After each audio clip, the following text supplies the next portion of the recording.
Ya, bismillahirrahmanirrahim. Assalamualaikum warahmatullahi wabarakatuh. Kembali lagi Bapak dan Ibu di acara Kurma Kuliah Ramadan Tunas Unggul dari DKM Masjid Ar-Raudhah Tunas Unggul. Untuk hari ini insya Allah akan disampaikan materi mengenai menjadikan anak generasi terbaik umat Nabi Muhammad SAW yang insya Allah akan disampaikan oleh Pak Samsul Jailani. Sudah siap tampaknya beliau, tapi nanti sebelumnya kita akan dibacakan dulu tilawah oleh Pak Yusuf, Quran surat apa tadi? Quran surat Az-Dzurriyyat surat ke-51 ayat 56. Mangga kalau ada yang mau baca sama-sama silahkan, tapi dipimpin oleh Pak Yusuf Sutiawan. Kemudian nanti di tengah-tengah Pak Samsul menyampaikan materi seperti biasa akan ada penyampaian link presensi untuk diisi. Silahkan Bapak dan Ibu untuk mengisi link presensinya. Demikian ya, nanti pada saat pemaparan materi mohon untuk mematikan mic-nya.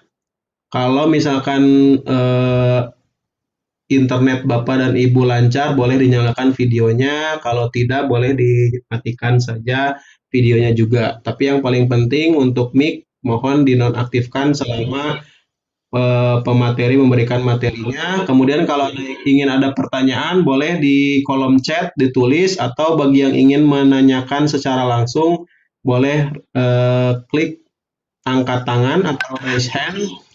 Nanti kita persilakan untuk berbicara, untuk bertanya atau menambahkan ya. Baik, Bapak dan Ibu, kita mulai. Mangga Bapak Yusuf dipersilahkan untuk memimpin pembacaan surat Az-Dzurriyyat ayat 56.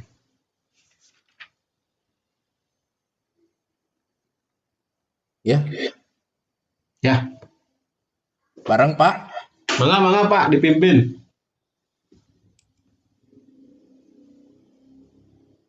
Ya, bagi Bapak Ibu, kita mulai bersama-sama saja katanya. Let's say ta'uz together.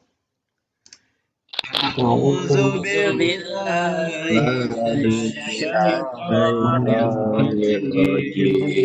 Bismillahirrahmanirrahim. Wa ma khalaqnal jinna wal insa illa liya'budun. Shadaqallahul azim. Ya, terima kasih. Saya mute lagi. Berikutnya dipersilahkan langsung saja untuk pemateri hari ini Bapak Samsul Jailani. Mangga Pak Samsul. Halo Pak Samsul, masih ada? Ya, bismillah. Suara saya terdengar jelas? Alhamdulillah Pak, terdengar jelas. Suara saya terdengar jelas? Terdengar jelas Pak, mangga. Jelas Pak. Jelas. Jelas Pak, silakan dilanjut. Suara saya terdengar jelas ya? Jelas.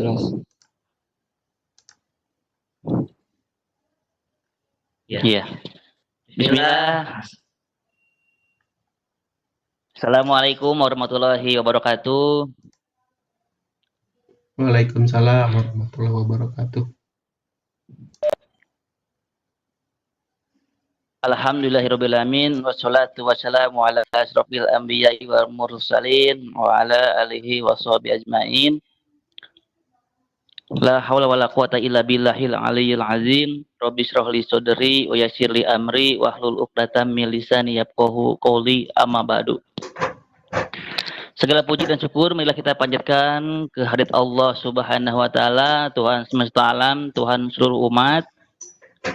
Kemudian salawat dan salam semoga tercurah limpahkan kepada baginda kita Nabi Agung yang mulia Nabi Muhammad Sallallahu Alaihi Wasallam, pada para sahabatnya, kepada para tabiin, para tabi'ut tabiin, dan kepada kita selaku umatnya. Amin ya Allah ya Rabbal alamin. Ya, alhamdulillah. Terima kasih kepada teman-teman yang bisa hadir dalam siang ini ya, dalam agenda kuliah Ramadan. Ya, mudah-mudahan niat kita semua dibalas Allah Subhanahu wa taala. Amin ya Allah ya Rabbal alamin. Semoga juga segala tujuan dan keinginan kita semua Allah kabulkan di bulan puasa ini. Amin ya Allah ya Rabbal alamin. Ya, mudah-mudahan suara saya terdengar jelas oleh semuanya ya, supaya tidak gagal paham nanti ya, bahaya karena putus-putus. Oke, bismillah. Di sini kita mungkin lebih banyaknya sharing ya. Nah, kita akan lebih banyak sharing, tidak hanya satu arah. Maka dari itu izinkan saya untuk membahas tentang suatu hal yang menurut saya pribadi adalah hal yang sangat penting ya, terutama bagi kita semua, di mana judulnya adalah menjadikan anak generasi terbaik umat Nabi Muhammad Shallallahu Alaihi Wasallam. Ada pertanyaan, Pak? Nah, saya belum nikah misalnya ya. Ya, yang belum nikah kita doakan saja sama-sama, mudah-mudahan di bulan ini, di tahun ini semoga didekatkan jodohnya, dipertemukan dengan jodohnya. Amin ya rabbal alamin.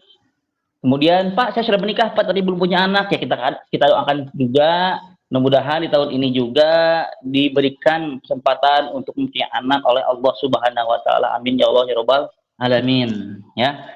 Kemudian kembali ke tema ya. Di sini menjadikan anak generasi terbaik umat Nabi Muhammad Shallallahu Alaihi Wasallam. Ya, sekali lagi di sini kita akan lebih banyak sharing ya, artinya berbagi pengalaman, berbagi ilmu ya, tidak hanya dari saya. Untuk itu dari yang pertama saya sendiri akan berikan pertanyaan kepada teman-teman. Yang pertama adalah, nah, apa maksud dari generasi terbaik umat Islam?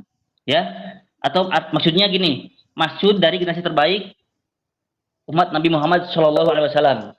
Nah, ya, dijawabnya tidak harus melalui video ya, bisa dengan menjawab pertanyaan di kolom chat ya, di sana bisa saya baca nanti. Ya, silakan. Siapa yang mau duluan untuk memberikan sharing ya, berbagi pendapat, berbagi ilmu?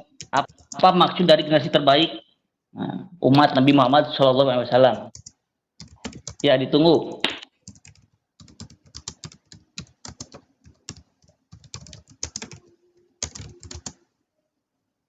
Ada yang mau menjawab? Nah, menurut Pak Jenal nih, ya, adalah generasi pertama sahabat Nabi Muhammad SAW. Mantap, bagus. Terima kasih Pak Jenal. Mungkin ada yang lain. Ya, oke. Sambil menunggu ya, kita lanjutkan saja. Oke, kita next. Nah, di sini siapa generasi terbaik yang pertama? Ya, siapa generasi terbaik yang pertama? Boleh dijawab lagi. Nah, kita sharing lagi, berbagi ilmu.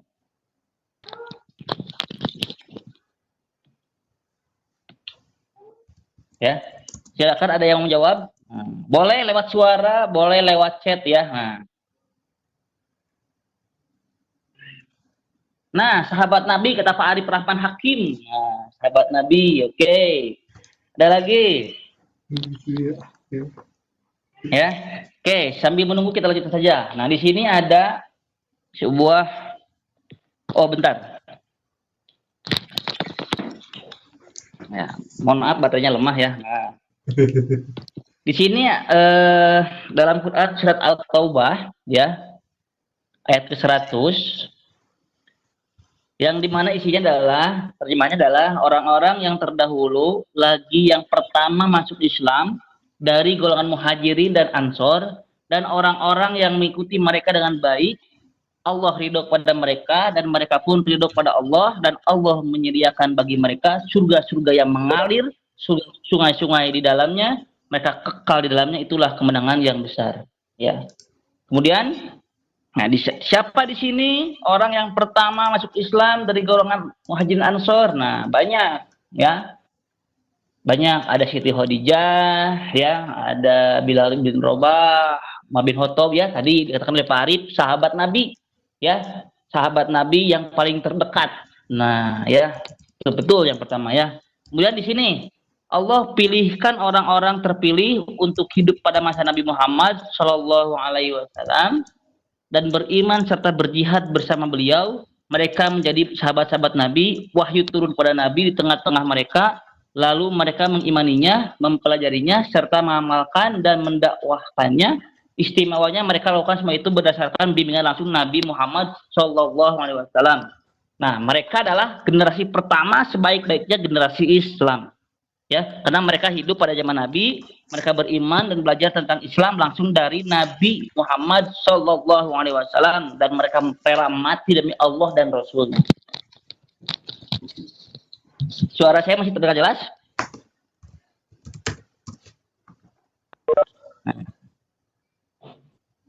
Nah, kita lanjut ke pertanyaan kedua. Setelah itu siapa? Nah, setelah sahabat Nabi, ya, keluarga Nabi, siapa lagi? Silakan, mungkin bisa berbagi ilmu lagi kita, bisa di kolom chat, bisa di suara, ya, video, Webex.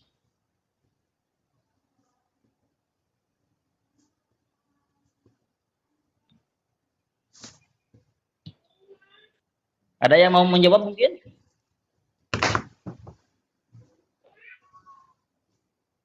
Ya, kita lanjut saja. Oke, setelah itu siapa?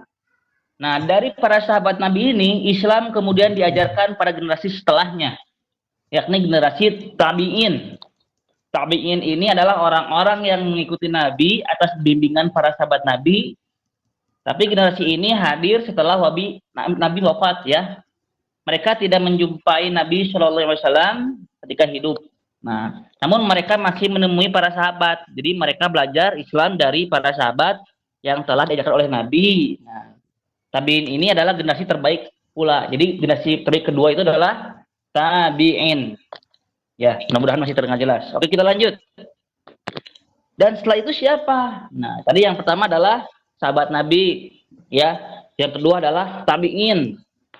Dan yang ketiga siapa? Nah, yo, sambil menunggu kita dengar pendapat dari teman-teman yang lain mungkin. Ya, boleh kalau ada yang mau jawab, silahkan dinyalakan mic. Nah, Pak Fikri mungkin? Setelah tabi'in. Mantap, betul sekali. Ya, jadi yang ketiga itu adalah tabi'in, ya. Para tabi'in ini mengajarkan Islam kepada generasi yang mereka tidak melihat sahabat Nabi. Ya. Jadi mereka mengenal Islam bukan dari sahabat Nabi, melainkan dari generasi tabi'in. Mereka disebut sebagai tabi'in atau dalam artian pengikut tabi'in. Ya, jadi era mereka masih disebut sebagai generasi terbaik Islam. Nah, ya. Ini 3 generasi terbaik umat Islam. Kemudian, ya, di sini ada sabda Nabi, ya, hadis dari Sahih Bukhari, ya, yang dimana Nabi Muhammad SAW bersabda, sebaik-baiknya umatku adalah pada masaku. Kemudian orang-orang yang setelah mereka, generasi berikutnya, lalu orang-orang yang setelah mereka, ya. Kemudian apa? Nah, ya, apa hubungannya? Ya, apa sebabnya anak bisa berbicara kasar, ya, berbuat playboy, tidak memahami lawan jenis, ya, bahkan tidak sesuai gendernya atau disebut dengan umumnya banci, ya. Dan yang paling mengerikan adalah anak perempuan yang rentan ditiduri laki-laki lain dan lain sebagainya, masih banyak lagi. Ya, kita lanjut. Nah, ada cerita dari seorang ibu nih, nggak tahu ibu siapa ya, cuman saya baca katanya ibu ini pernah mengikuti seminar, dia pernah sharing, ya.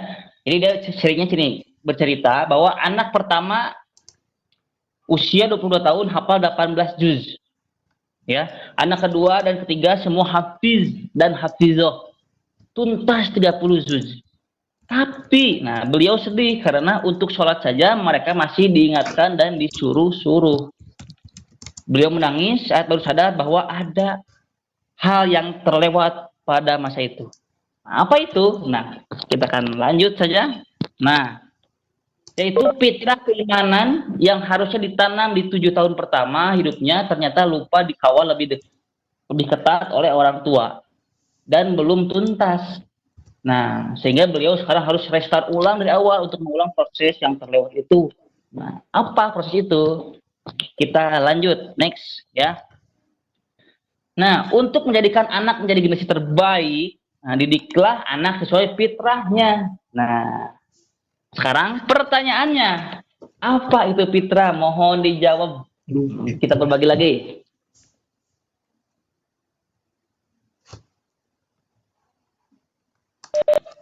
Ya, mangga ada yang mau jawab apa itu fitrah?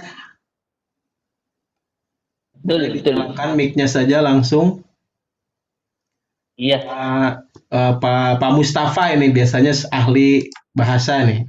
Pak Mus, fitrah itu apa ya Pak Mus? Iya, masih banyak. Iya. Kalau berdasarkan KBBI, apa ya fitrah ya? Kalau berdasarkan KBBI sih fitrah itu sifat asal, kesucian, bakat atau pembawaan. Barangkali bisa disebut sebagai jati diri ya, jati diri mula anaknya itu, kemampuannya itu seperti apa, mungkin itulah. Oke, terima kasih Pak Mus. Hatur nuhun Pak Mus. Ada juga dari Pak Panggi ya. Kata Pak Panggi adalah sesuai kodrat mungkin. Nah, ya. Oke, terima kasih atas sharingnya ya. Kita lanjut saja. Nah, di sini saya akan memberikan sebuah contoh ya, di mana ada sebuah pabrik membuat gelas ya dengan kondisi atau kualitas sebagai default factory setting, ya bahasa Inggris gitu ya. Yaitu kondisi awal sesuai desain pabrik dengan peruntukan atau tujuan sebagai alat minum. Nah ya, maka fitrahnya gelas adalah sebagai alat minum. Nah, pabrik pasti telah memilih bahan, proses, dan desain produknya sesuai dengan tujuannya. Nah, pertanyaannya, apakah gelas itu bisa dipakai sebagai alat untuk mandi? Mangga jawab Pak Yusuf.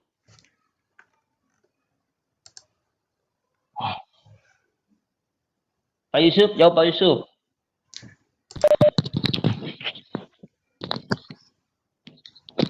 Pak Yusuf, monggo jawab Pak Yusuf.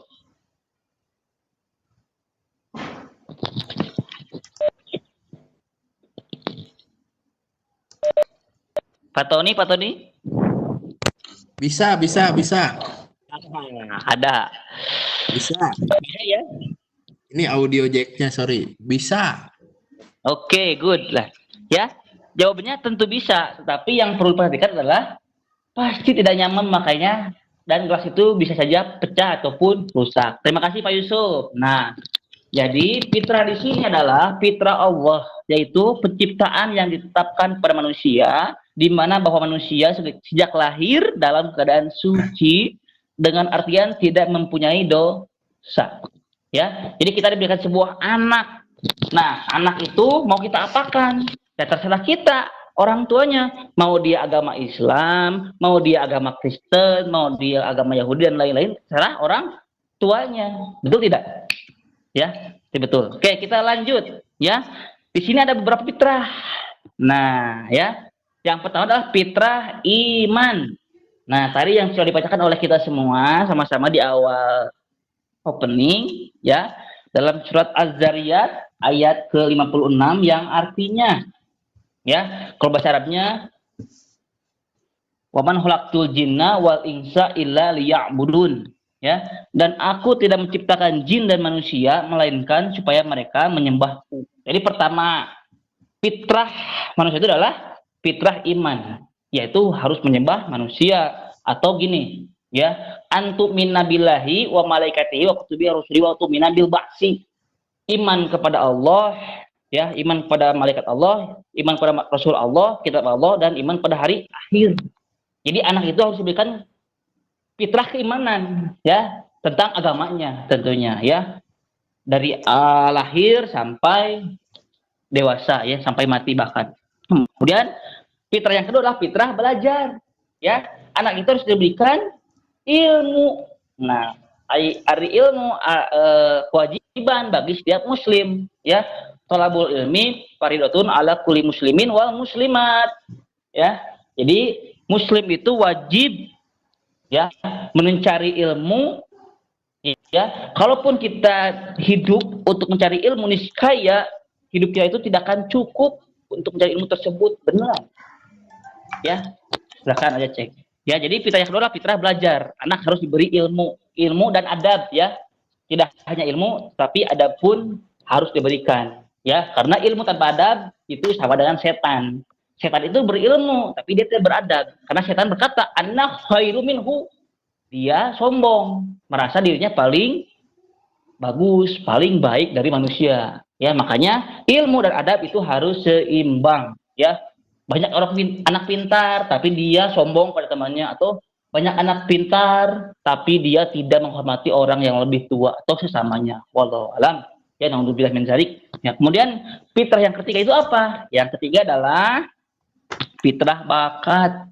Wajib ini, ya. Kalau orang tua jago main futsal, maka anaknya harus diberikan bakat orang tuanya, ya. Walaupun misalkan tidak berbakat anaknya dalam futsal, ya setidaknya orang tua telah memberikan ilmu yang dipunyai oleh orang tuanya kepada anaknya, ya. Ataupun kita cari bakat anak itu apa nih? Literasi, komunikasi, wirausaha, dakwah, ya. Nah, orang tua wajib memberikan ilmu berupa bakat, ya. Nah, kemudian, nah ini yang keempat, ya. Yang keempat ini adalah hal yang akan kita bahas panjang mungkin, ya. Kalau tadi fitrah iman, fitrah belajar, fitrah bakat itu mungkin secara umum, ya, tidak mendetail, ya. Tapi mungkin yang akan kita bahas lebih mendalam adalah fitrah seksualitas. Nah, ya. Nah, next. Fitrah seksualitas. Apakah itu fitrah seksualitas? Mangga Bu Juju untuk dijawab. Nah, saya dari Bu Juju nih, ahli biologi. Atau Pak Gun-Gun, Pak Gun-Gun?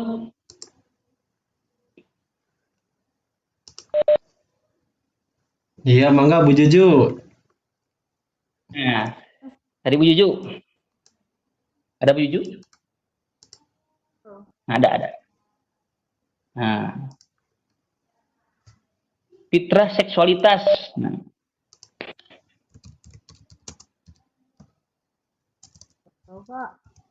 Nah, halo Bu Juju. Halo.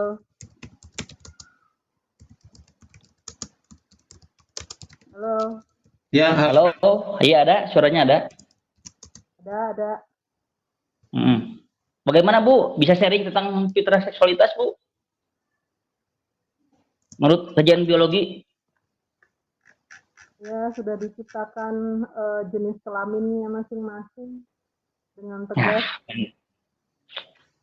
Ya, terima kasih Bu Ju. Benar sekali, ya. Jadi manusia itu sudah diberikan gendernya, ya. Dia laki-laki, Allah sudah ciptakan jenis kelamin laki-laki. Dia perempuan, sudah Allah ciptakan sebagai perempuan. Cuman kenapa sih masih ada anak atau orang yang bersikap, berperilaku seperti lawan jenisnya, ya. Misalnya fitrah gendernya adalah laki-laki, tapi kenapa dia berperilaku seperti perempuan? Atau sebaliknya, ya. Anak perempuan berperilaku seperti laki-laki. Nah, kita akan bahas di sini, ya. Bismillah. Oke, kita next. Ya.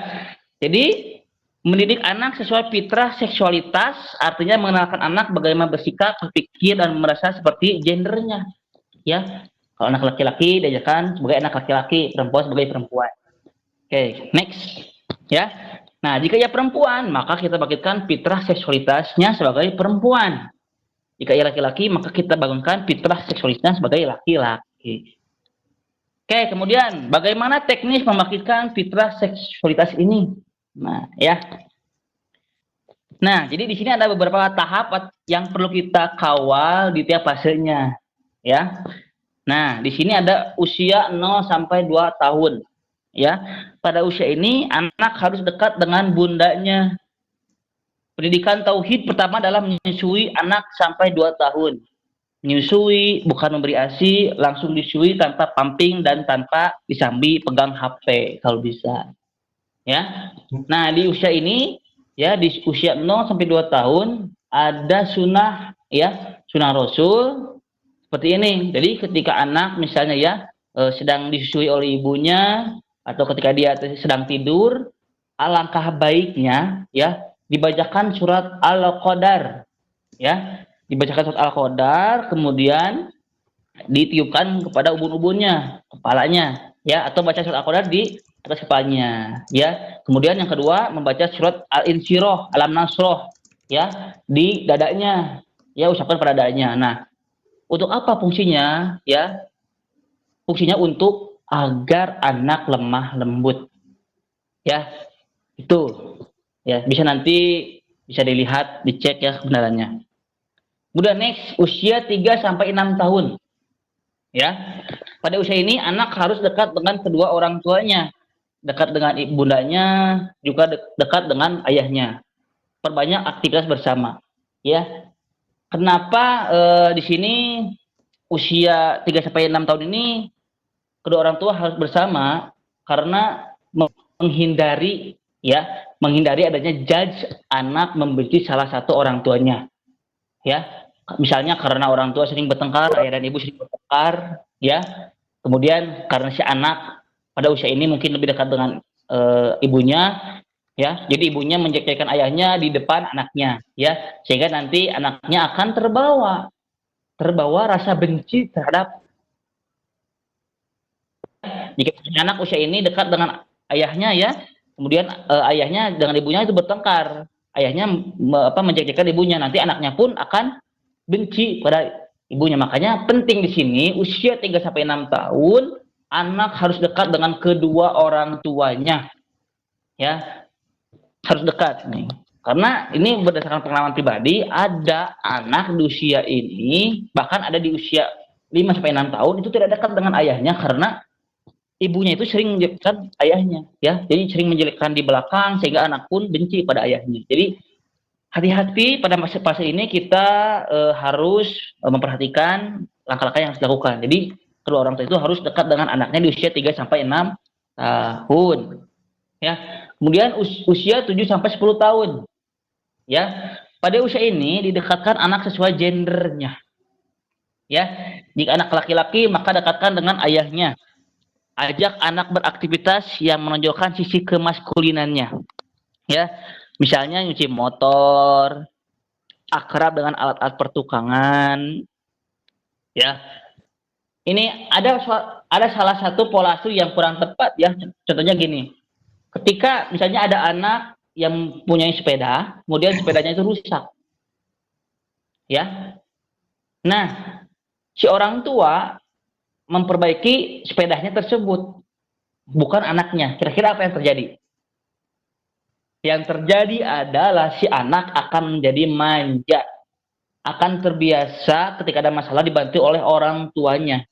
Maka wajib di sini usahakan ketika misalnya anak mempunyai masalah, misalnya memperbaiki sesuatu, ya, orang tua tidak harus membantu sepenuhnya, tetapi sedikit.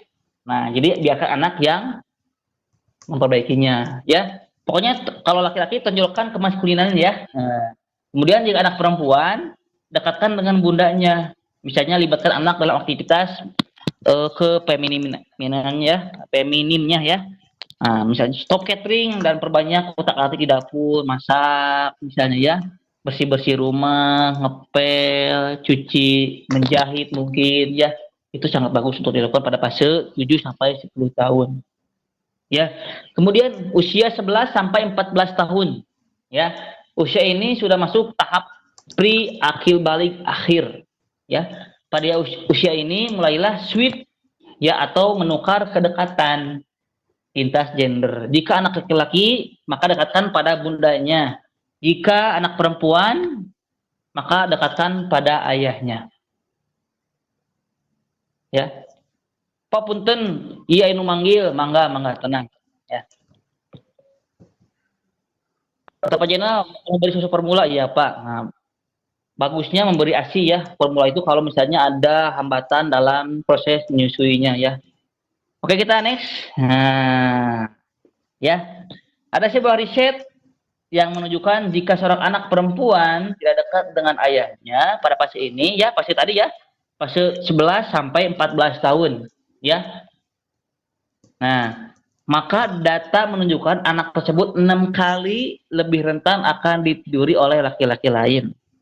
Ya, jika tidak dekat dengan ayahnya, maka anak perempuan akan mudah terpikat dengan laki-laki yang menawarkan perhatian dan cinta meski hanya untuk kepuasan dan mengambil keuntungan semata.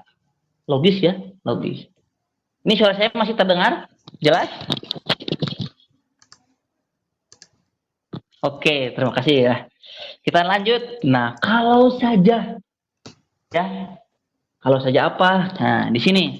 Kalau saja saat ada laki-laki yang memuji kecantikan anaknya, mungkin Ananda ya perempuan anaknya ya, gak gampang silau karena ayahnya yang lebih sering memujinya. Kalau ada anak laki-laki yang memberikan hadiah, Ananda tak akan gampang kelepek-kelepek karena ada ayahnya yang lebih dulu mencurahkan perhatian dan sering memberikan hadiah kepada anaknya. Nah, pada fase ini jika anak perempuan harus dekat dengan ayahnya, maka sebaliknya anak laki-laki harus dekat dengan ibunya. Ya, sekali lagi ya. Pada fase ini ya 11 sampai 14 tahun ya tadi ya. Nah, anak perempuan harus dekat dengan ayahnya, maka sebaliknya anak laki-laki harus dekat dengan bundanya. Agar apa? Agar anak tahu, agar anak merasa nyaman ketika berada di sekitar lawan jenis. Ya, kalau laki-laki dengan ibunya, kalau anak perempuan berarti dengan ayahnya. Ya, jadi saling memberikan perhatian satu sama lain orang tua terhadap anaknya. Insya Allah anak tidak akan kekurangan perhatian dan tidak akan membutuhkan perhatian dari orang lain. Sorry. Next ya. Nah, efek yang mungkin muncul jika tahap ini terlewat, maka anak-anak laki-laki ya, anak laki-laki punya potensi lebih besar untuk jadi suami yang kasar, playboy dan tidak memahami perasaan perempuan. Ya, karena tadi ada fase yang terlewat di umur 11 sampai 14 tahun. Dia tidak merasakan, dia tidak mempunyai perhatian dari orang tua lawan jenis ya di fase ini. Ya, maka dari itu kita harus hati-hati dan memberikan perhatian kepada anak-anak pada fase ini. Ada yang tanya nih. Nah, ayo siapa yang tanya di sini? Siapa? Tolong kalau orang tuanya bercerai atau LDR bagaimana? Nah, ini pertanyaan siapa ini? Coba kita lihat. Ya.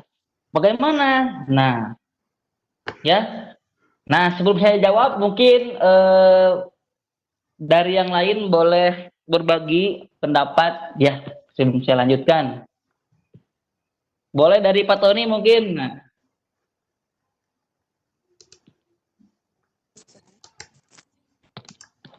Kalau orang tuanya bercerai mungkin Pak ya. Kan kalau bercerai itu hanya hubungan suami istrinya saja. Mungkin secara hubungan dengan anak tetap ibu dan bapak ya. Jadi kalau bisa mah keegoisannya dikurangi agar waktu untuk anaknya atau kebutuhan anak tetap terpenuhi. Jadi bisa bertemu seimbang gitu. Kadang ada waktu untuk ibunya, kadang bapaknya juga ngajak main juga gitu. Karena kan hubungan bercerai itu hanya sebatas suami istri. Kalau anak dengan orang tua tidak ada kata bercerai kan masih bisa dilanjutkan. Maka keegoisannya mungkin bisa diredam untuk anak itu mungkin ya. Mantap, terima kasih jawabannya luar biasa Pak Tony. Nah ya, bagus ya, sepakat. Kemudian bagaimana kalau misalnya orang tuanya LDR Pak? Misalnya seminggu sekali pulang, sebulan sekali pulang, atau setahun sekali pulang, ya? Atau tiga kali lebaran nggak pulang-pulang misalnya ya. Nah, silakan jawab. Mungkin dari yang lain. Kalau orang tuanya LDR nih jarak jauh nih, orang tuanya kerja di luar kota, ya. Bagaimana kira-kira?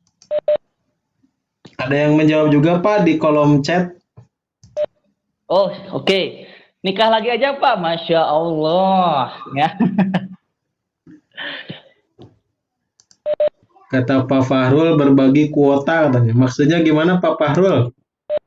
Nah, maksudnya gimana nih berbagi kuota nih?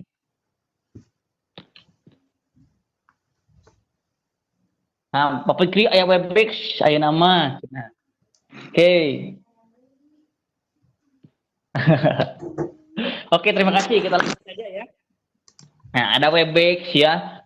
Banyak sekali aplikasi. Yang penting kedua orang tua mampu memberikan perhatian kepada anaknya di waktu yang tepat ya. Oke, di sini kalau misalnya orang tua cerai atau LDR bagaimana? Nah, bisa kita gunakan opsi lain yaitu hadirkan sosok lain sesuai gender yang dibutuhkan. Ya, misalnya saat ia tak punya ayah, maka cari laki-laki lain yang bisa menjadi sosok ayah pengganti, bisa kakek ataupun paman. Sama dengan Rasulullah Shallallahu Alaihi Wasallam, meskipun tak punya ayah dan ibu, tapi Rasulullah Shallallahu Alaihi Wasallam tak pernah kehilangan sosok ayah dan ibu. Ya, ada kakek dan pamannya, ada nenek, bibi dan ibu susunya. Ya. Kemudian, bagaimana kira-kira fase setelah 14 tahun? Apa yang harus orang tua lakukan? Nih, silakan dari teman-teman boleh berbagi. Ya, kalau sudah berbagi gender tadi ya, berbagi perhatian gender, lintas gender. Nah, setelah 14 tahun kira-kira orang tua harus seperti apa? Nah, boleh dijawab oleh siapa? Pak Helmi. Pak Helmi.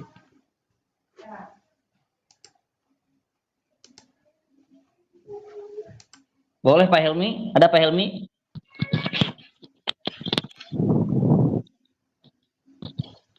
Kalau tidak Pak Arif aja, Pak Arif, Pak Jojo. Kok saya? Boleh berbagi. Coba jawab ya Pak ya. Cek jelas ya? Ya Boleh Pak. Jelas. Oke, bismillahirrahmanirrahim. Untuk fase berikutnya setelah 14 tahun, kalau menurut saya sendiri ya Pak ya. Jadi ketika udah 14 tahun, ketika seorang anak itu sudah lengkap gitu ya, perhatian dan juga identitas gendernya sudah ada. Nah, nanti di sini kita ini sudah mulai mengaktualisasikan diri gitu. Dari sini dilihat bahwa oh ternyata si anak perempuan kita dia itu ikutnya ke sebelah mana. Nah, kita pengembangannya gitu Pak. Kalau di 14 tahun sekarang tuh pengembangan dari si anaknya ini. Gitu sih. Allah alam. Mantap. Terima kasih Pak Jojo. Ya. Oke, kita lanjut ya. Nah, sudah tuntas. Ya. Maksudnya gimana? Apakah kita sudah tidak perlu berikan perhatian dan kasih sayang? Bukan. Ya. Tetapi, nah, karena jumhur ulama sepakat usia 15 tahun adalah usia akil balik, artinya anak kita sudah bukan anak kita lagi. Ya, bukan artinya sebenarnya ya. Tapi ia telah menjelma menjadi orang lain yang sepada dengan kita. Ya, dia sudah punya pikiran sendiri, mana yang baik, mana yang buruk. Kehidupannya sendiri. Ya, maka fokus dan bersabarlah mendampingi anak-anak karena kita hanya punya waktu 14 tahun yang sangat vital. Jadi 14 tahun ini dari 0 sampai 14 tahun ini adalah fase yang luar biasa yang harus kita perhatikan, ya, yang harus kita lakukan agar anak ya itu bisa sesuai fitrahnya, ya, fitrah iman, fitrah balik, fitrah belajar, fitrah bakat dan fitrah seksualitas. Ya, lanjut ya, karena masih ada pembahasan ya yang hubungannya dengan generasi terbaik. Nah, di sini ada pertanyaan lagi, hubungannya apa dengan generasi terbaik? Nah, sebelum saya lanjutkan, boleh dibantu oleh Bapak Yusuf Sutiawan ataupun Pak Fikri. Ya, hubungan tadi dengan generasi terbaik apa?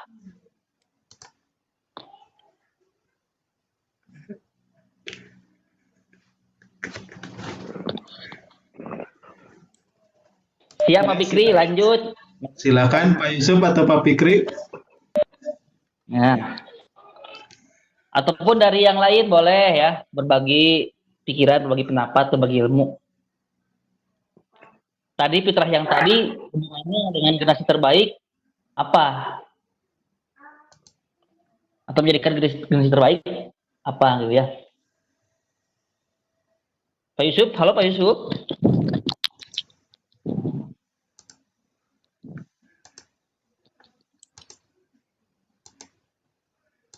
Terdengar suaranya? Oh, jelas terdengar. Ya, iya. Silakan Bapak Yusuf Sutiawan. Ya, bismillahirrohmanirrohim. Jadi, apabila kita akan mendapatkan generasi terbaik, tentu saja sebelumnya kita harus bisa mencapai yang tadi itu yang disebutkan oleh Pak Samsul ya. Apa Dimulai saja dari Pak? Boleh ulangi, Pak. banyak sekali, nanti ada di record kali ya.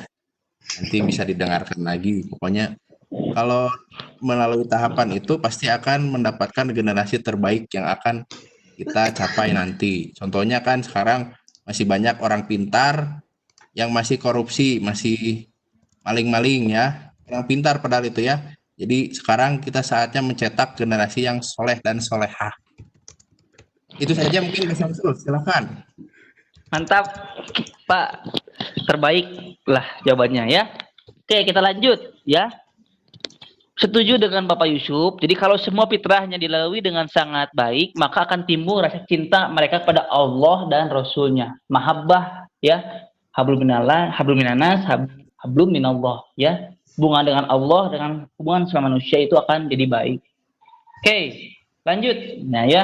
Bercermin pada surah Al-Maidah ayat 54, boleh dibuka sama-sama ya. Isinya. Nah, di sini dalam surat ini ya, surah Al-Maidah ayat 54 menyebutkan ada 5 ciri generasi terbaik. Ya. Nah, yang pertama, mereka mencintai Allah dan Allah mencintai mereka ya. Sesuai dengan terjemahan dalam surat Al-Maidah ayat 54. Kemudian, ya, mencintai Allah dengan seterus-terusnya, bukti cinta mereka kepada Allah adalah dengan mengikuti Rasulnya. Ya, bagaimana kita mau mengenal Allah kalau kita tidak mengenal Rasul? Bagaimana kita bisa sholat kalau tidak Rasul yang memberitahukan pada kita bagaimana tata cara sholat melalui hadisnya? Ya, dalam Quran Allah menyuruhkan kepada kita sholat, hayya 'alas sholat. Ya, melaksanakan sholat. Ya, kalau kita tidak tahu caranya dari Nabi, maka Allah menyuruh kita sholat, maka Nabi memberikan tuntunan tata cara sholatnya. Ya, jadi tidak hanya pada Allah, tapi Rasul pun kita harus benar-benar cinta. Ya, kita kepada Rasul, cinta kepada Allah. Jadi cintai Rasul dulu, baru Allah. Ya, kalau kita cinta pada Rasul, ya kalau kita kenal pada Rasul, pasti kita kenal pada Allah. Kalau kita cinta pada Rasul, maka kita otomatis akan cinta kepada Allah Subhanahu wa Ta'ala. Ya, maka tidak mengherankan generasi didikan Rasul ini mampu menjadi generasi terbaik karena cinta mereka pada Allah dan Rasulnya semikian mendalam. Bayangkan Pak, zaman sekarang tanya anak-anak, ditanya, kamu idola kamu siapa? Pasti boyband Korea, penyanyi Afgan, Rosa, ya. Ataupun artis dangdut, artis penyanyi, artis sinetron. Naudzubillah, ya. Jarang sekali ada anak yang menjawab idola saya adalah Nabi Muhammad SAW. Jarang. Ya. Maka penting bagi kita untuk mengenalkan anak kita kepada Allah agar dia cinta pada Rasul dan pada Allah. Ya. Kemudian yang kedua, nah, berkasih sayang antar sama mukmin. Ya, kalau fitrah tadi yang pertama ya sampai ke fitrah seksualitas itu bisa lengkap ya, fasenya dilengkapi ya, dilalui dengan sangat baik, maka anak otomatis akan berkasih sayang antar sama mukmin. Ya, mereka tidak angkuh, tidak sombong dan akan saling mengasihi. Bila terjadi perselisihan masalah ijtihadi di antara mereka, ya. Jadi kalau misalnya mereka sesama muslim itu tidak mencaci maki, ya, tidak sombong, ya. kalaupun debat tidak menjatuhkan, tapi mujadalah bil ahsan. Jadi debat dengan cara-cara yang baik, ya, tidak menyakiti perasaan teman, ya. Kemudian saling menjaga persatuan, ya. Apabila mereka mencintai saudaranya, ya, maka mereka seperti mencintai dirinya sendiri. Maka wajib, ya, mereka itu harus mencari saudaranya seperti mereka mencintai dirinya sendiri. Ketiga, nah, ya, anak akan mempunyai izah, ya, dalam artian bisa kehormatan, bisa kemuliaan, ya, atas orang kafir, ya. Jadi umat Islam itu, anak kita itu tidak dipandang rendah oleh umat lain, ya, tapi dihormati oleh umat lain, ya. Nah, dengan izah mereka mempelajari ideologi Yunani dan lain sebagainya untuk disesuaikan dengan semangat dan cara pandang Islam. Dampaknya jelas, mereka mampu melahirkan ilmu yang disebut Islamic Science. Uniknya, ilmu sains yang mereka ciptakan mampu mendekatkan manusia dengan Tuhan. Ya, misalnya fenomena ada pembatas laut, ya, ya, dalam Al-Quran sudah ada, ya, atau misalnya ada sungai di bawah laut, ya, dalam Al-Quran itu sudah ada. Ya, tinggal dikolaborasikan, ya, ilmu pengetahuan dengan ilmu pendidikan Islam. Ya. Kemudian yang keempat, ya, berjihad di jalan Allah. Ya, kalau fitrah tadi dilalui dengan sangat baik, ya, maka anak akan timbul secara otomatis, ya, dalam dirinya untuk berjihad di jalan Allah. Jihad itu tidak harus selalu perang, sekali lagi, ya. Nah, mereka berjihad dengan segenap daya dan tenaganya dari berbagai aspeknya. Jihad yang diklasifikasikan oleh Ibnu Al-Qayyim, ya, yaitu jihad melawan hawa nafsu, ya. Anak kalau fitrah seksualitasnya, fitrah imannya, ya, sudah ada dalam dirinya, otomatis dia akan menjaga pandangannya, ya. Ketika misalnya anak laki-laki melihat anak perempuan yang cantik atau seksi, dia akan menjaga pandangannya dengan cara menundukkan kepalanya, ya. Jaminannya udah jelas, ya, Allah akan menaikkan derajat seorang yang menjaga auratnya, ya. Atau perempuan, ya, perempuan sudah balik, ya, dia menjaga auratnya agar tidak dilihat oleh lawan jenisnya, ya.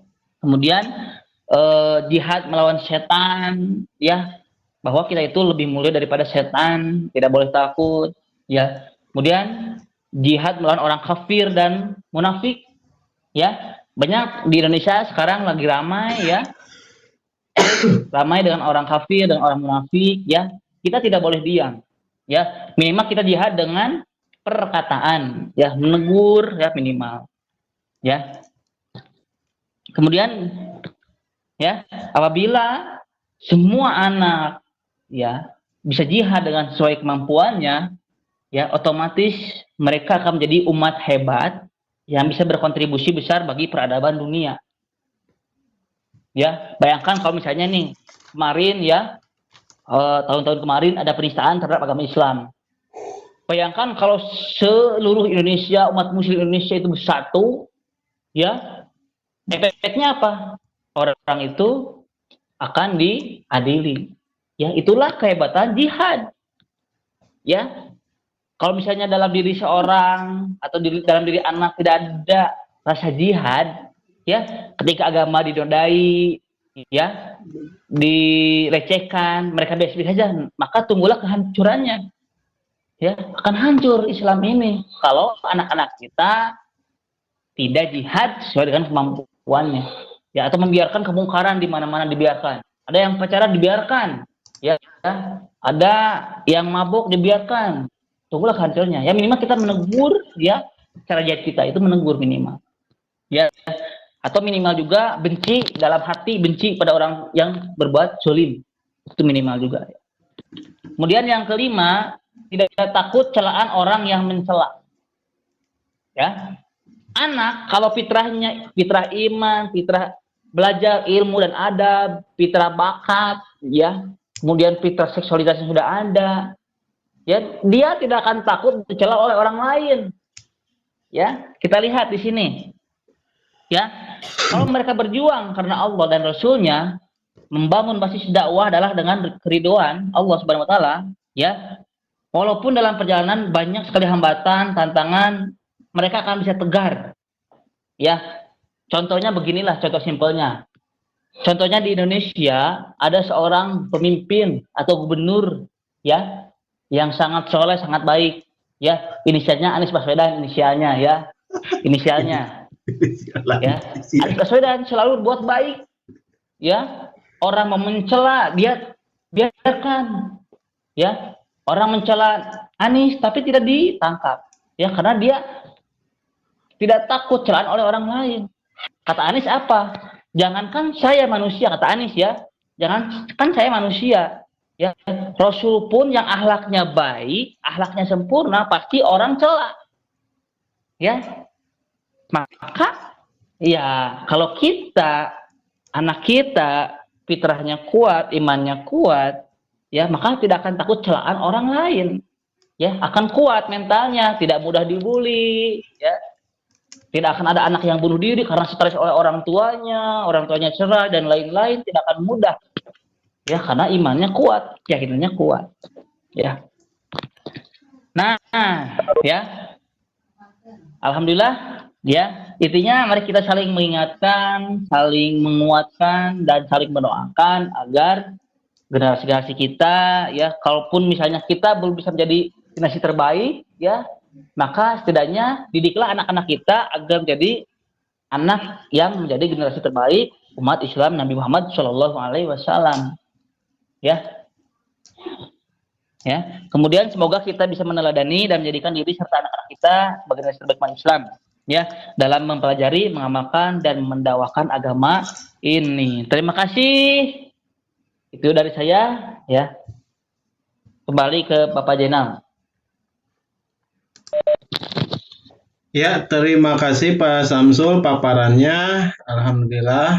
Baik Bapak dan Ibu, kalau ada pertanyaan silahkan boleh langsung ditanyakan atau barangkali ada yang mau menambahkan, silahkan Pak Fahrul. Ada yang ingin ditanyakan atau ingin ditambahkan Pak? Abdi Pak, Abdi, badai Pak. Oh Pak Arif, mangga Pak Arif. Nanya Pak, nanya. Mangga. Assalamualaikum. Waalaikumsalam. Saya juga mau nanya. Oh Pak Fahrul dulu ya, tadi yang angkat tangan duluan Pak Fahrul. Abdi nanya, boleh tuh? Abi nanya. Sakadap. Lanjut, Pak Arif ya. Salah, Abdi heula. Pak Fahrul heula Pak Fahrul heula. Mangga Pak Fahrul. Oke, saya dulu. Halo Pak Fahrul. Oke, Assalamualaikum warahmatullahi wabarakatuh. Waalaikumsalam. Waalaikumsalam warahmatullahi wabarakatuh. Terima kasih Bapak Samsul, materinya sangat menginspirasi kita semua. Pak Samsul dan teman-teman, saya ingin menanyakan, terkadang kan orang tua, baik itu orang tua kita ataupun kita sebagai orang tua, memiliki keinginan terhadap anak. Misalkan kita pengen anak kita menjadi ulama misalkan, atau pengen anak kita menjadi dokter dan sebagainya. Cuman kan terkadang anak kita juga punya keinginan tersendiri yang apa ya, yang memang passionnya di sana. Nah, gimana cara menyelaraskan keinginan orang tua dan keinginan anak? Ya. Soalnya kan mungkin pemikirannya berbeda ya, anak zaman sekarang sama anak zaman dulu. Kalau sekarang kan anak tuh kayak punya hak sendiri untuk memilih gitu. Sedangkan orang tua juga punya keinginan tersendiri. Nah, gimana tuh? Terima kasih Bapak Samsul. Wassalamualaikum warahmatullahi wabarakatuh. Waalaikumsalam. Waalaikumsalam. Mau langsung jawab atau ditampung dulu Pak? Langsung saja Pak. Mangga silakan Pak. Ya, mungkin sebelum saya yang menjawab, boleh dari teman-teman yang lain ya. Atau saya dulu ya, Boleh nanti teman-teman lain menambahkan ya. Kalau ini kan pendapat saya pribadi ya. Kita harus kembali pada fitrah bakat anak. Ya. Misalnya bakat anak itu apa? Ya, ada ya, tidak semua bakat orang tua itu turun kepada bakat anaknya. Ya, turun bakatnya kepada anaknya ya, tidak semua. Misalnya ayahnya itu pinter matematika, Tapi tidak selalu bahwa anak itu pun pintar matematika ataupun misalnya orang tuanya itu pendakwah. Otomatis tidak mungkin juga otomatis ya anaknya pun jadi orang pendakwah. Maka kita harus kenali dulu fitrah bakatnya kemana ya. Kalau misalnya bakatnya misalnya bahasa Inggris nih ya, nah kita sebagai orang tua, orang yang lebih dewasa, maka harus mengetahui dan memaklumi dan membantu jalan dia mencapai tujuannya ya. Kalau dia bisa bahasa Inggris ya, maka lesnya pun harus bahasa Inggris, bukan lesnya matematika ataupun IPA. Betul tidak? Ya, Betul. banyak zaman sekarang ini bukan sekedar cerita tapi pengalaman ya. Banyak anak-anak yang curhat ya, Pak saya itu nggak suka misalnya pelajaran bahasa Inggris, IPA, matematika. Saya itu bisanya menggambar ya. Ya kalau anak dipaksakan dengan tidak kompetensinya ya atau potensinya, maka apa yang didapat tidak akan maksimal.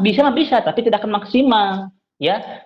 Kalau seandainya kita ya memberikan fasilitas ya, memberikan kesempatan pada anak sesuai dengan potensinya, maka anak pun insya Allah akan maksimal potensinya ya. Jadi kalau bisa kita sebagai orang tua kenali dulu potensi atau fitrah bakatnya apa ya, maka kita harus bantu bakatnya ya. Misalnya Pak, sebagai orang tua saya itu kan misalnya seorang dokter, seorang profesor, seorang dosen, anak saya harus jadi dosen ya. Kalaupun misalnya anak tidak bisa jadi dosen, setidaknya ilmu dia sebagai dosen turunkan kepada anaknya ya. Kalau dia dosennya dosen agama, maka turunkan ilmu agamanya kepada anaknya.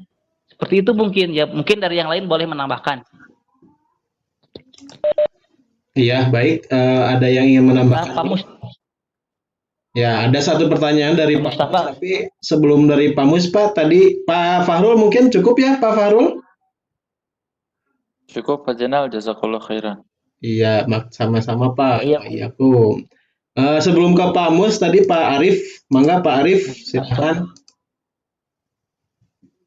Ya, bismillahirrahmanirrahim. Assalamualaikum warahmatullahi wabarakatuh. Waalaikumsalam. Waalaikumsalam warahmatullahi wabarakatuh.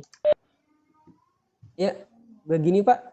Tadi kan kita sudah bahas, tadi Bapak udah bahas bahwa sebenarnya untuk fitrah-fitrah yang tadi kan sudah ada ya. Kalau tadi sudah fitrah seksualitas yang memang sudah Bapak jabarkan secara terperinci sampai dengan 14 tahun dan juga seterusnya.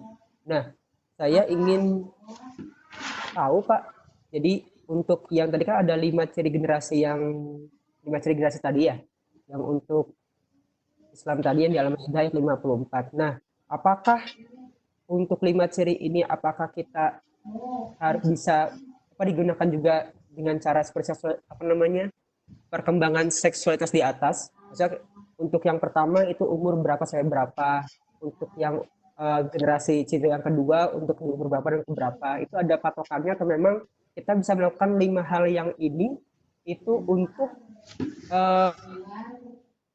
jenjang gitu Pak?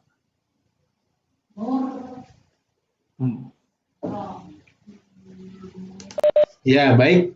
Mangga Pak Samsul, silahkan langsung dijawab. Ya, terima kasih. Luar biasa pertanyaannya ya. Jadi intinya adalah apakah kita harus patokannya kepada fitrah atau kepada ciri-ciri generasi terbaik? Nah, ya. Ini kita harus lebih bagusnya apa ya? Lebih mengutamakan kepada fitrahnya, Pak. Ya. Fitrahnya. Fitrah iman ya, nanti kita lihat sini. Nah, fitrah iman, fitrah belajar, fitrah bakat, dan fitrah seksualitas. Kalau ciri generasi terbaik itu akan mengikuti Pak. Ya, dia kalau fitrahnya udah bagus, sudah lengkap, ya, maka kriteria generasi terbaik pun akan otomatis ada dalam diri anak tersebut, gitu. Ya, saya rasa kalau untuk ciri-ciri generasi terbaik itu kan banyak, ya, banyak sekali. Cuman ya kita pakai patokannya adalah fitrah ini, ya, karena bayangkan Pak, fase ini hanya terjadi sekali seumur hidup,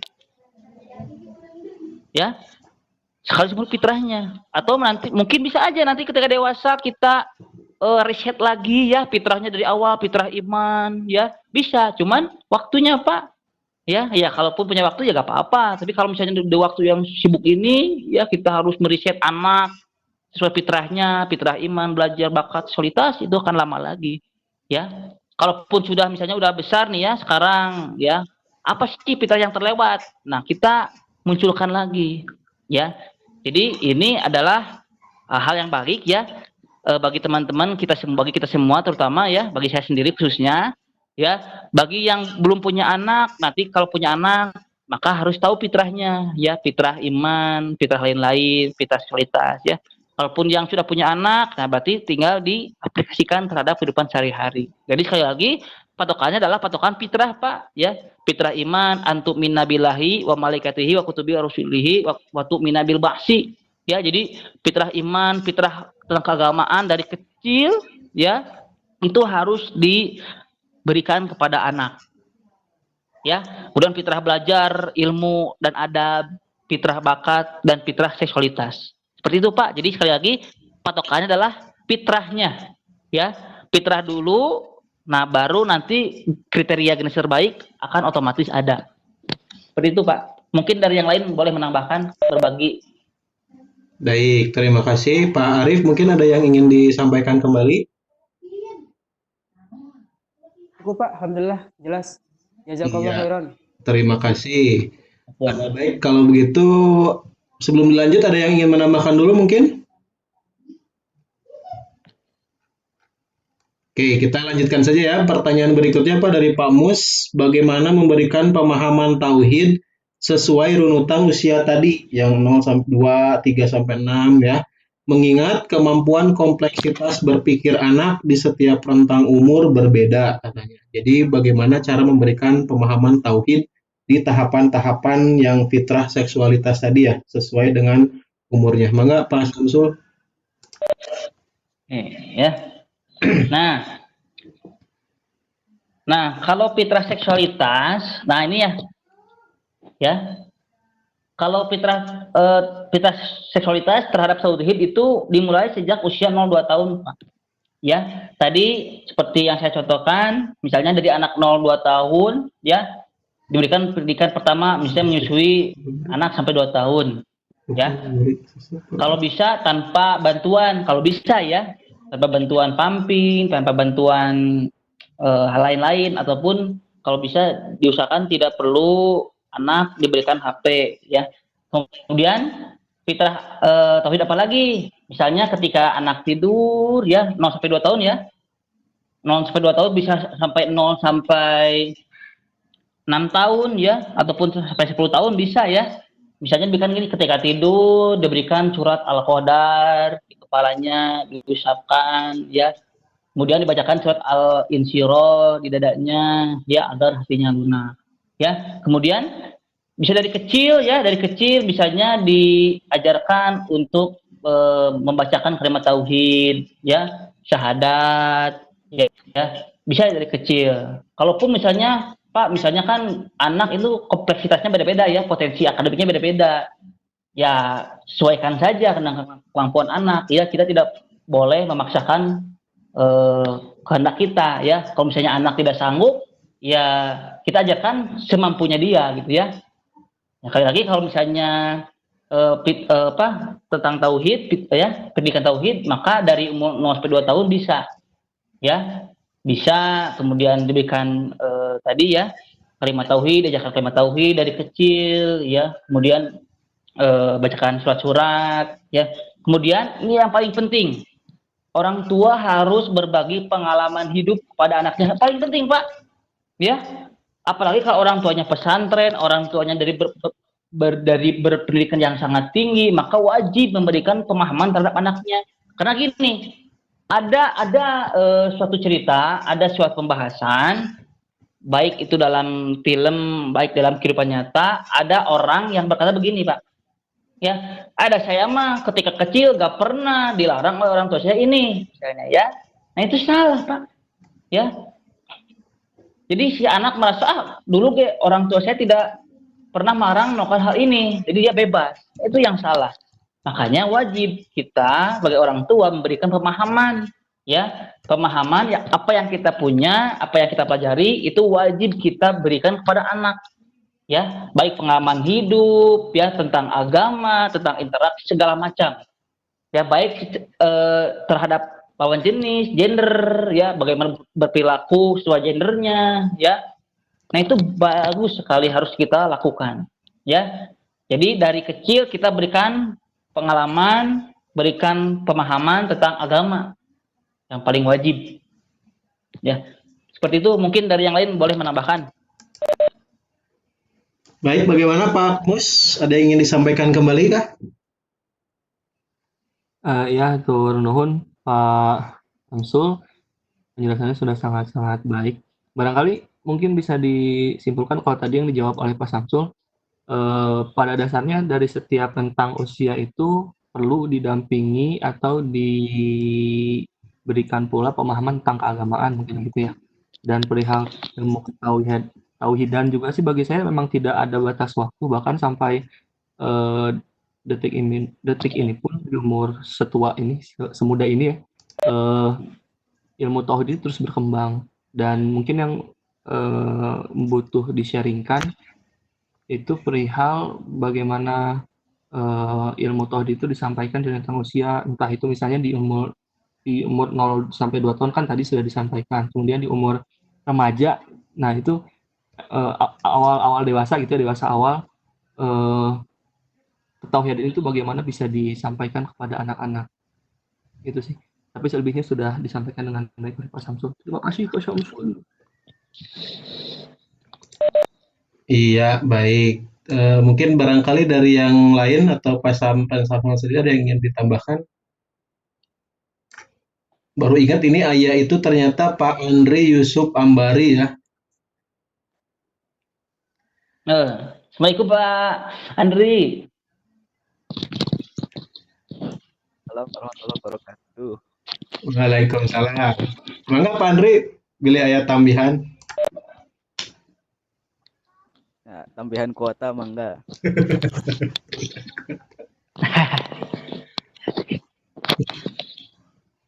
Cekap, panginten Pak, cekap. Cekapnya? Ya, simpel aja sebetulnya mengajarkan tauhid kepada anak-anak di usia masanya ke masa usia sebelum. Kedap-kedap Pak, mikna parum Pak. Halo Pak Andri, kedap-kedap Pak. Halo Pak Andri. Jelasnya sinyal goreng. Coba Pak diulang nih Pak. Ya, untuk mengajarkan tauhid kepada anak, ya, mulai mungkin dari 0 sampai 2 tahun, kita kembali kepada orang tuanya, karena kan yang dirasa oleh anak pada masa usia itu adalah masa auditori mungkin ya, sama visual. Jadi untuk auditori, perdengarkan kalimah-kalimah thayyibah dari orang tuanya gitu. Kalimah-kalimah mau dari Al-Qur'an, zikir sholawat, itu sama mengajarkan tauhid sebetulnya gitu. Nah, baru kalau misalkan nanti akalnya sudah mulai bertambah, sudah mulai bisa membedakan itu, nanti bertambah lagi tingkatannya ya, seperti apa yang dia pandang. Contohnya pohon.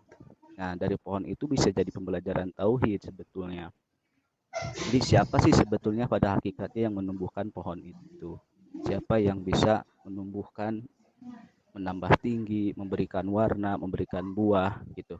Kan pada hakikatnya semuanya adalah Allah. Jadi mulai dari yang dia lihat, yang dia rasa, itu untuk mulai usia dari bawah. Nanti meningkat lagi usianya, berarti tingkat tauhidannya ditingkatkan lagi. Jadi gak usah pakai dalil-dalil dulu gitu ya untuk usia anak. Kita pakai logika, mana logika tersebut bisa masuk ke anak-anak. Gitu.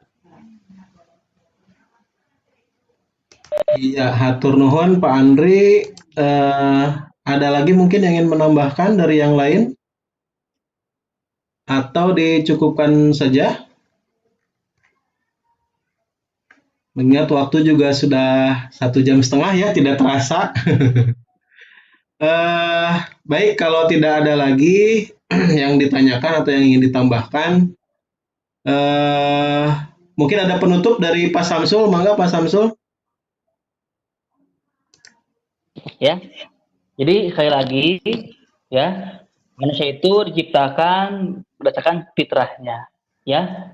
Ibarat tadi sebuah gelas, ya. Anak itu mau dia seperti apa itu tergantung orang tuanya. Ya. Kalau orang tuanya baik, insya Allah anaknya pun akan baik.